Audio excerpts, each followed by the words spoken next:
अस्सलाम वालेकुम। आप देख रहे हैं राब्ता बिल कुरान। दोस्तों, आज हम बहुत ही अहम क्लिप पे रिएक्ट करने वाले हैं जिसका टाइटल है शिया और सुन्नी। तो दोस्तों देखिए, जो हमारे अभी मुआशरे में चल रहा है इस ज़माने में, यानी कि एक दूसरे से नफ़रत करना, इस्लाम को लेकर एक दूसरे से नफ़रत क्यों कर रहे हैं लोगों।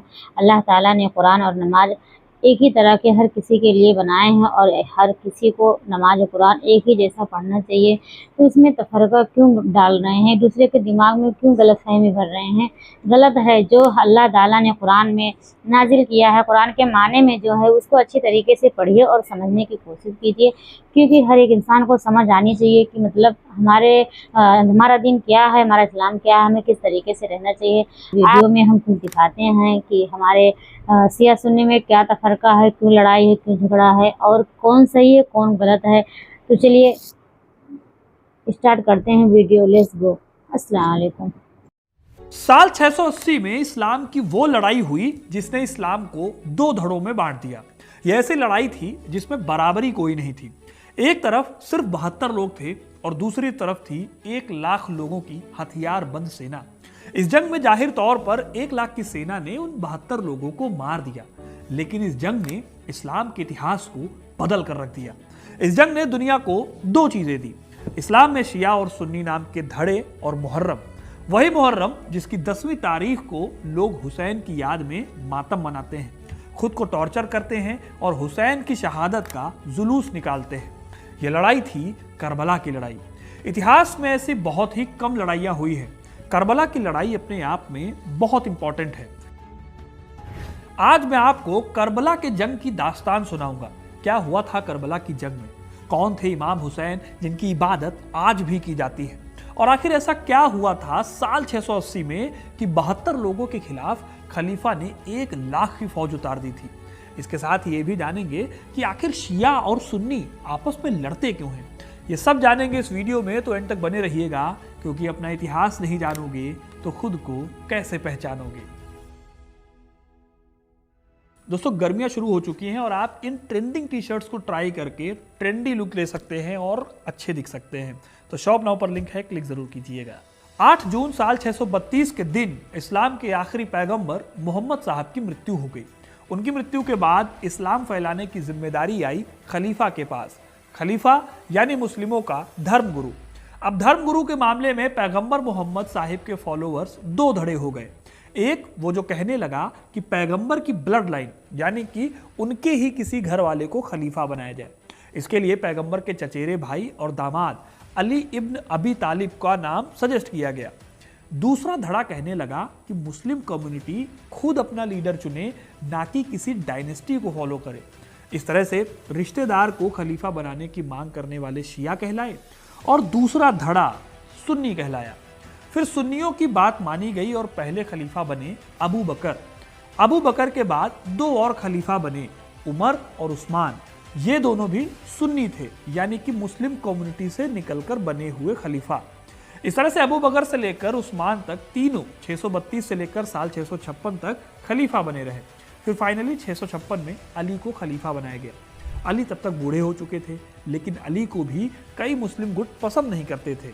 खास तौर पर सीरिया के गवर्नर और उस्मान के रिश्तेदार मुआविया अली को बिल्कुल भी पसंद नहीं करते थे। अब यहाँ आपको बताऊं तो मुआविया ने अली से खलीफा उस्मान के लिए न्याय की मांग की थी। इससे दोनों के बीच झगड़ा बढ़ा था। अली के खिलाफ कई मुस्लिम गुट खड़े हो गए। विरोध करने वाले इन लोगों में पैगंबर मोहम्मद की विधवा आयशा भी शामिल थी। उन्होंने कैमल नाम की जगह की लड़ाई में अली को चैलेंज किया था। इन लड़ाइयों को फितना कहा जाता है। फितना का मतलब है गृह युद्ध, यानी सिविल वॉर। हालांकि इस युद्ध को अली जीत गए, लेकिन यह ऐसा गृह युद्ध था कि अली की पोजीशन बहुत कमजोर हो गई। इसी बीच साल 661 में जब वो एक जगह नमाज पढ़ने जा रहे थे तो उनकी हत्या कर दी गई।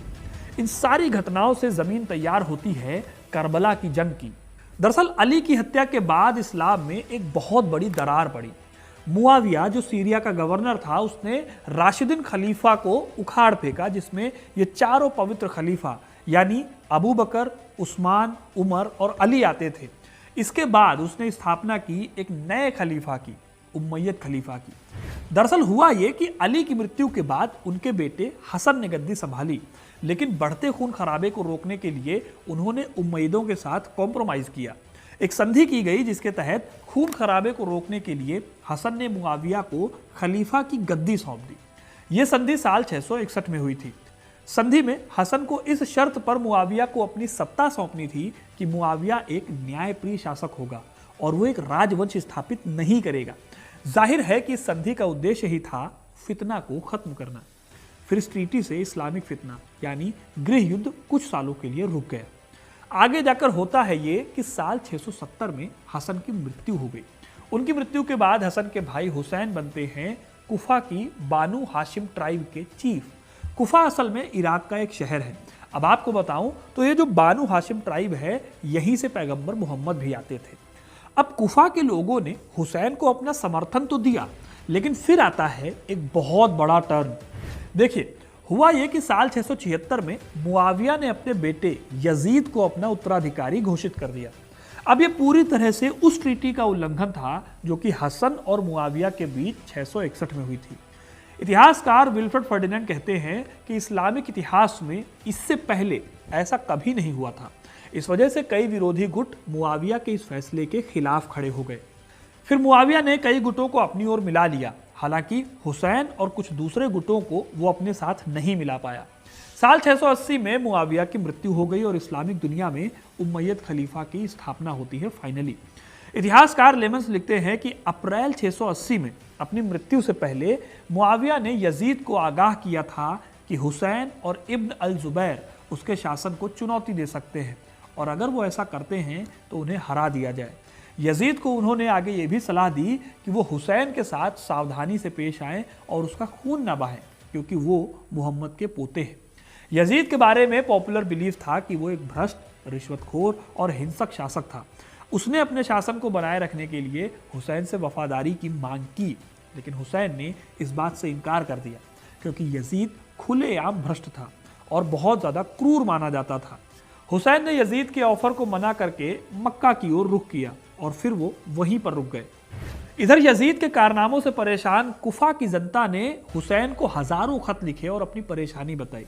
इन खतों को पढ़कर हुसैन पिघल गए। कुफा के लोगों ने कहा कि वो हुसैन को सत्ता देना चाहते हैं क्योंकि यजीद के शासन से वो तंग आ चुके हैं। इसलिए फिर हुसैन ने तय किया कि वो कुफा जाएंगे और वहाँ के लोगों की मदद करेंगे। फिर हुसैन ने हज से एक दिन पहले 9 सितंबर 680 को अपने परिवार के साथ 50 लोगों के साथ मक्का छोड़ दिया। उन्होंने अरब के रेगिस्तान से उत्तर की ओर मार्ग लिया। हुसैन के चचेरे भाई अब्द अल्लाह इब्न जाफर की रिक्वेस्ट पर मक्का के गवर्नर अम्न इब्न सईद ने अपने भाई और इब्न जाफर को हुसैन के पीछे भेजा ताकि उन्हें मक्का में वापस लाया जा सके और उनकी सेफ्टी की जा सके। लेकिन हुसैन ने लौटने से साफ इनकार कर दिया, ये बताते हुए कि मोहम्मद ने उन्हें एक सपने में अपने रिजल्ट की परवाह किए बिना आगे बढ़ने का आदेश दिया था।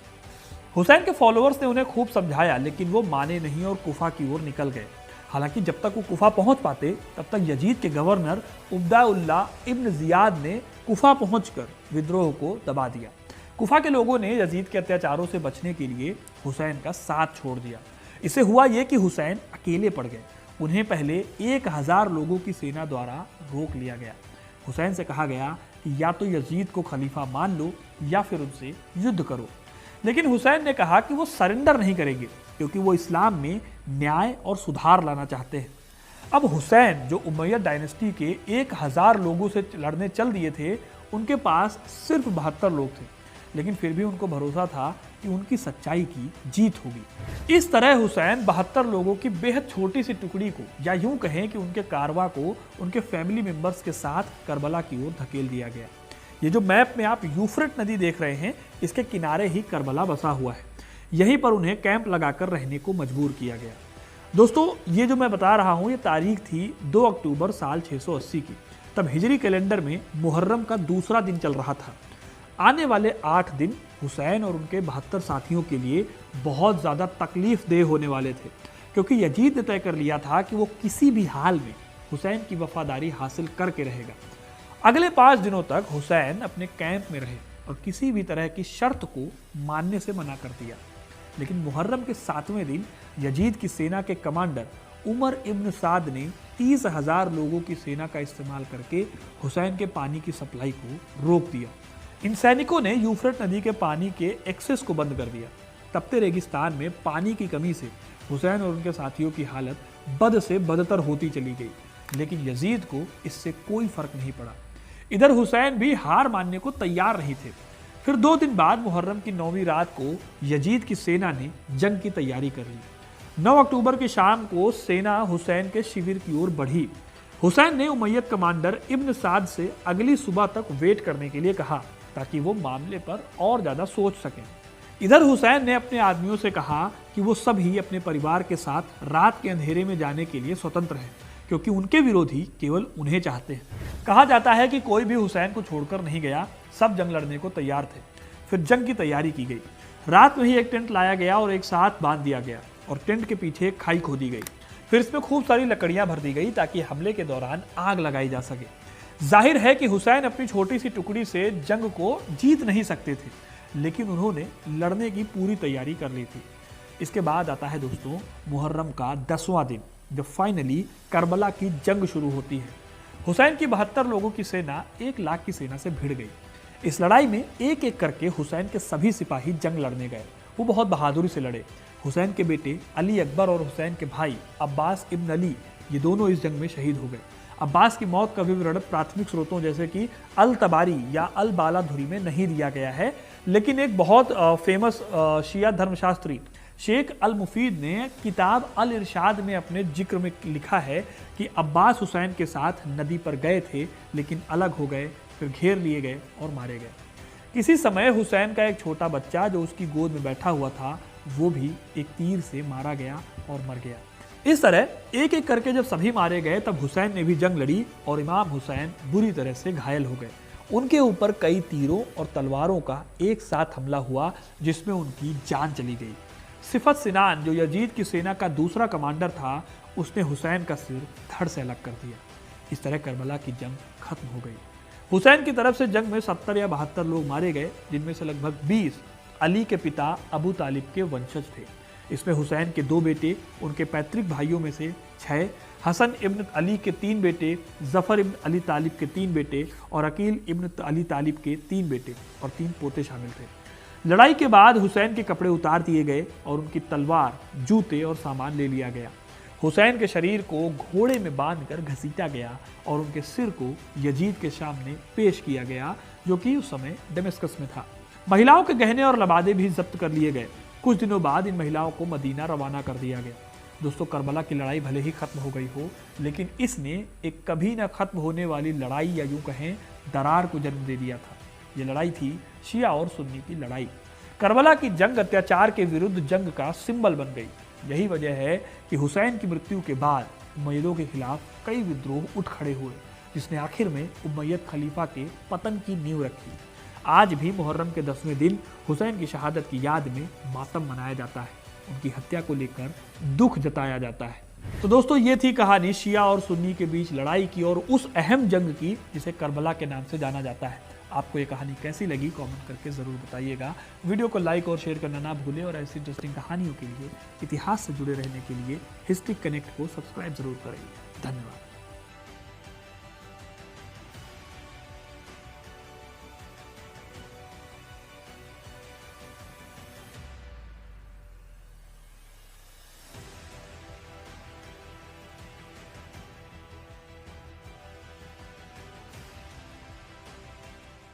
हमारे शिया और सुन्नी में क्यों लड़ाई होती है और कौन सही है कौन गलत है, तो आपने सुन लिया और देख ही लिया।